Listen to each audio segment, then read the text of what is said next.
Growing up, my relationship with my father was one of the strongest bonds in my life. He was my hero, my confidant, and my role model.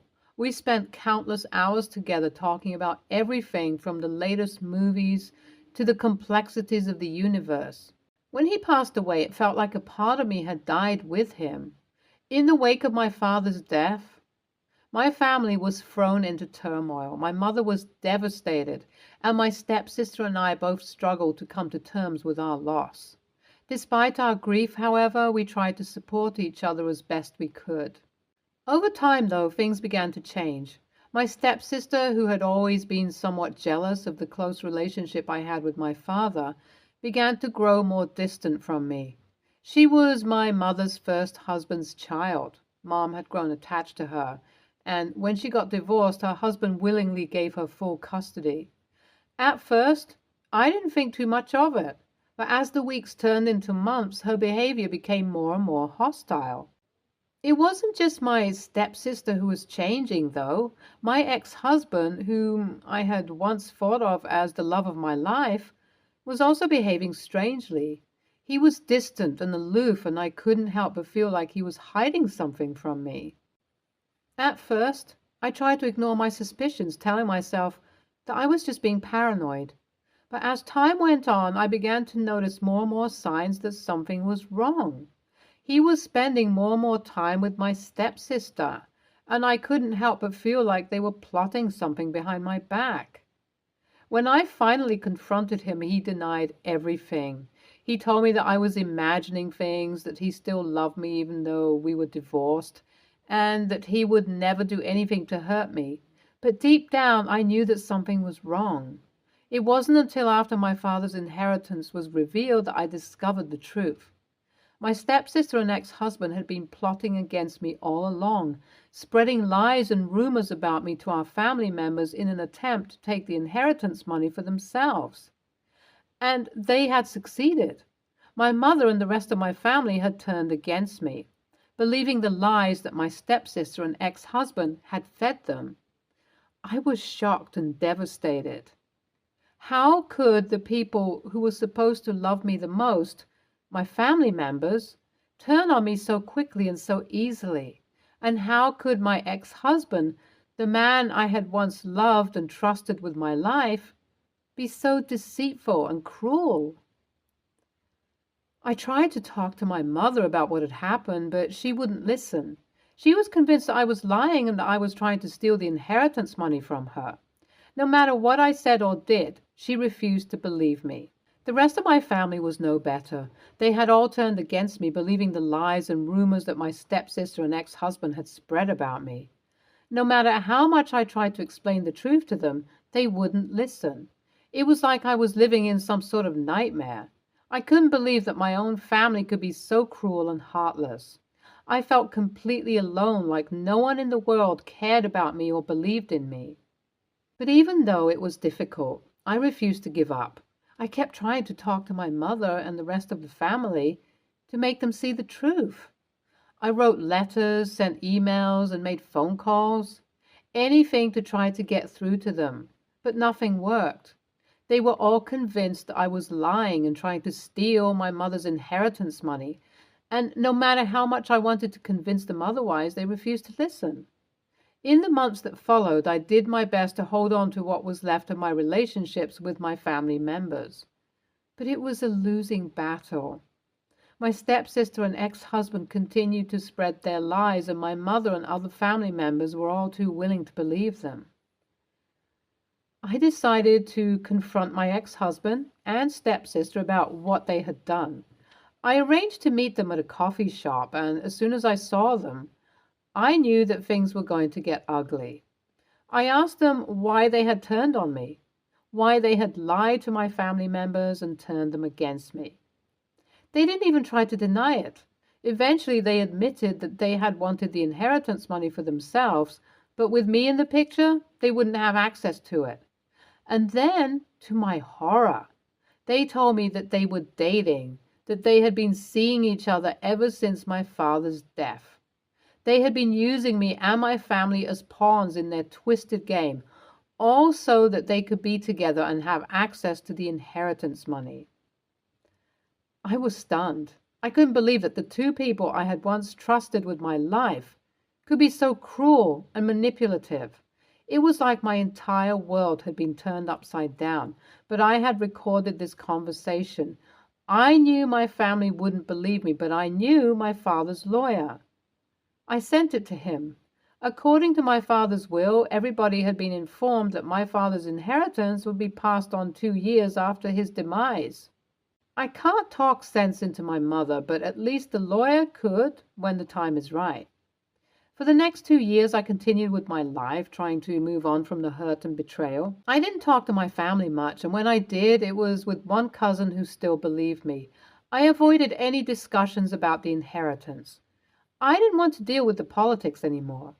As the 2 years passed, I knew that the time would come when my family would find out the truth.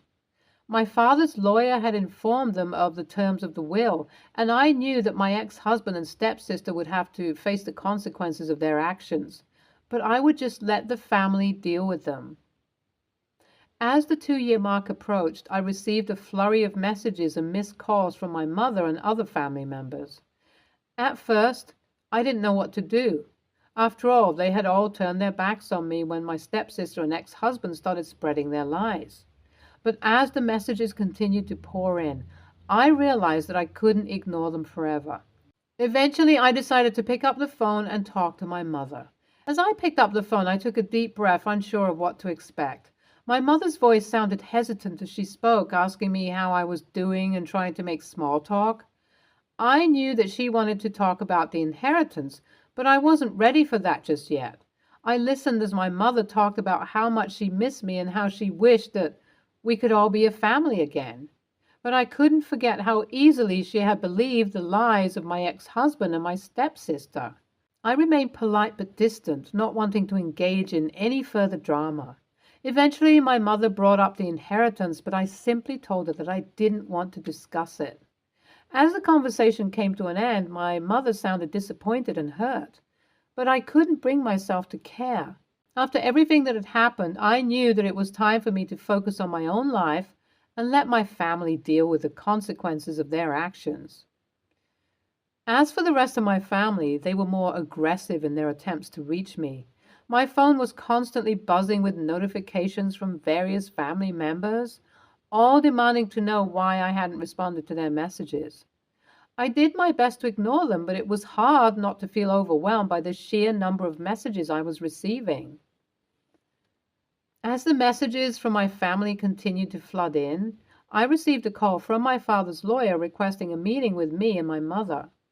I was curious about what the meeting would be about, but I also felt a sense of dread. I knew that my family was eager to get their hands on my father's inheritance, and I couldn't shake the feeling that something was off. During the meeting, the lawyer informed me that my father had left a legal heir, but he refused to disclose the contents of the document without me present. I was relieved to hear that the lawyer had stood his ground and refused to give in to my family's demands, but I also felt a sense of anger and frustration. It was clear that my family had been hounding me because they wanted to know what my father had left behind, and I couldn't help but feel like they were only interested in me now because of the potential inheritance. Even my mother. During the meeting with my mother and my father's lawyer, I was filled with a mixture of anxiety and anticipation. The lawyer began by explaining that my father had indeed left a legal heir. However, my relief was short-lived as the lawyer then revealed the contents of the document. To my surprise, all of the inheritance had been left to me instead of my mother. I was stunned, and I could see the shock on my mother's face as well. It was a lot to take in, and I couldn't help but feel a sense of happiness for being the one to receive the inheritance. After all, they had put me through. The lawyer then played the recording that I had sent him years ago, on which my ex-husband and stepsister were discussing their plans to manipulate my mother and take control of her assets. Hearing their words again was like a punch in the gut. It brought back all of the feelings of betrayal and hurt that I had felt when I first heard the recording. As the recording ended, I looked over at my mother, and her expression was one of shock and disbelief. It was clear that she had no idea about the betrayal that had occurred. I could see the hurt and pain in her eyes. As my mother looked at me with tears streaming down her face, she suddenly burst out, "How could you not tell me? How could you keep this from me?"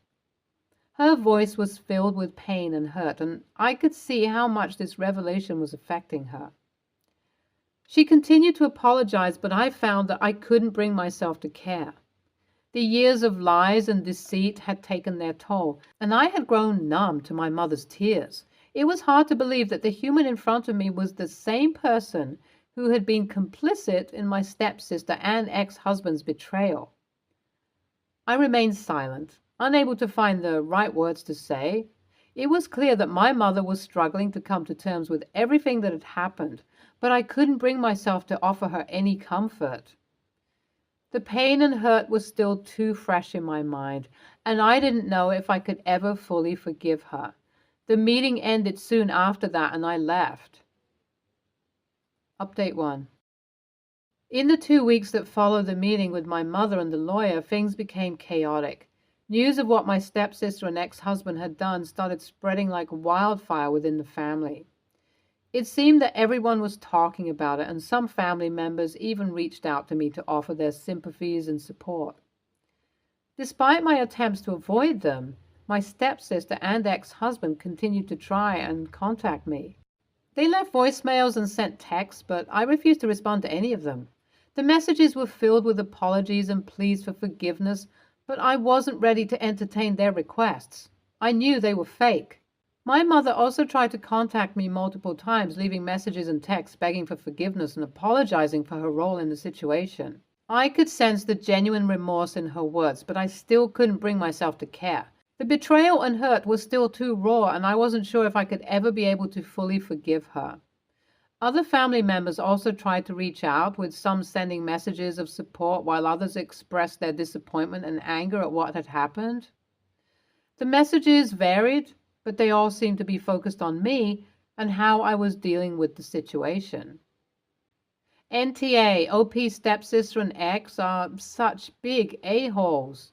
They not only dated each other but also turned the whole family against her. Karma is a bitch. OP deserves the inheritance. Let them go and have their fairy tale ending in the ditch. OP doesn't have to care about them. Now that she has the inheritance, look how the whole family flocks around her. NTA, cut them off for good. Next story. I live in an apartment with my fiancé. About 5 months ago, we got new neighbors. From the beginning, they were terrible neighbors. They left trash in the hallway, played loud music past 1 a.m., and argued constantly. Most of that I was willing to ignore because we live in apartments. It's unfortunately to be expected aside from late-night music. The walls are fairly soundproof, so most of the time the noise is not the worst thing in the world. The landlords have talked to them, and they had become more reasonable. However, they have 2 small children, maybe around 5 and 6, if I had to guess, and their children scream. All day they scream and cry and fight with each other, and the parents do nothing to stop them.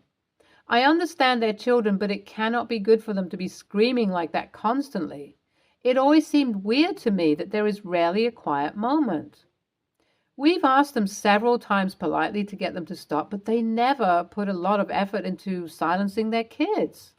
We've contacted the office and have called the cops on really bad nights, but it still doesn't let up. Well, enough was enough. My hours recently changed to mornings, and while my work schedule and getting sleep is not their concern, I should be allowed to expect to have a quiet night in the neighborhood. Around 3 a.m., 2 hours before I had to get up, their kids started yelling, which has happened before on multiple occasions. I could hear them running around, banging spoons or something on pots and pans, which is almost a daily occurrence. The mother screamed at them to shut the frick up, but they just didn't stop. So I called CPS and told them I suspected they were being mistreated, which honestly was not a lie because it was concerning the amount of screaming coming from that house. I suspect they may have had the kids taken, as for the past week, There have been no screams from the kids. I told my fiance what I did, and he thinks I shouldn't have done it. I asked some of our friends and my parents, and they all say the same thing. I should have sucked it up and minded my own business. I didn't think I did anything wrong, but I feel that if their parents cared about them, they wouldn't let them behave like that. So AITA? Edit. I want to clarify that things have been like this from the beginning. Their children have been like this since day one. It is nothing new to anybody. Edit 2. I also want to clarify that I have only seen these children once when they moved in, which in my mind has always been a red flag.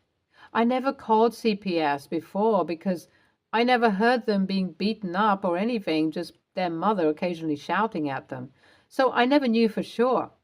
I don't know the home situation, but everything from the beginning did always seem very odd. I never hear them leave the apartment when I'm home on my off days. I have rotating off days. And I don't know what kind of jobs the parents have. I don't know a lot about CPS, if I'm honest, but I always thought they would do something if something needed to be done. NTA, CPS doesn't take kids because they're loud or even up at 3 a.m. They remove children because they are in danger or being neglected or abused. You did the right thing. I wish someone had done that for me when I was a kid. Next story. I'm still dumbfounded over this whole situation, and I don't know if I handled it correctly, but here we are. My nephew, 31, male, began dating Jessie, 28, female, close to a year ago. They had met each other's families, and the relationship was progressing smoothly. I even met her myself at a recent dinner where the situation in question took place. My nephew and Jessie show up and introductions are made. Everything was fine until I introduced myself by first name. As soon as she heard my name, Jessie asked me, "Wait, are you," first name, "nephew's last name?" I confirmed that that was my name, and she then asked me if I used to teach at elementary school the next state over, which I confirmed. It was then that I remembered Jessie as a student there. I don't know what disabilities she ended up having, but I do remember that other teachers wanted to have Jessie put in special ed, which her parents were resistant to, so they pulled her out and homeschooled her to avoid any diagnosis. She revealed the last bit to us later that night. I told her my nephew spoke highly of her professional accomplishments and that I was glad that things turned out well for her in the end. She scoffed at me and said I definitely didn't help. I was confused and asked for clarification since I don't really remember any specific incident with Jessie. She told me that I clearly don't remember writing her up for fricking nothing. I didn't, and admitted as much. She then angrily told me that she vividly remembered that I made her take a note home to her parents to have signed for talking back to her. She then ended it with, "I don't even remember what was said anymore, but I can tell you that I wasn't talking back to you. I was asking you to explain what I did wrong and why it was wrong." I apologized for the misunderstanding, but Jessie wasn't happy. She continued to make snide remarks about how the school couldn't leave well enough alone about whatever issues she was having and caused irreparable damage to her life. I tried to apologize for any upset, but she didn't want it. I don't know if I was wrong here or not. I know the school had all students' best interests at heart, and I don't remember the back-talking incident, but Jessie seems convinced of it. AITA?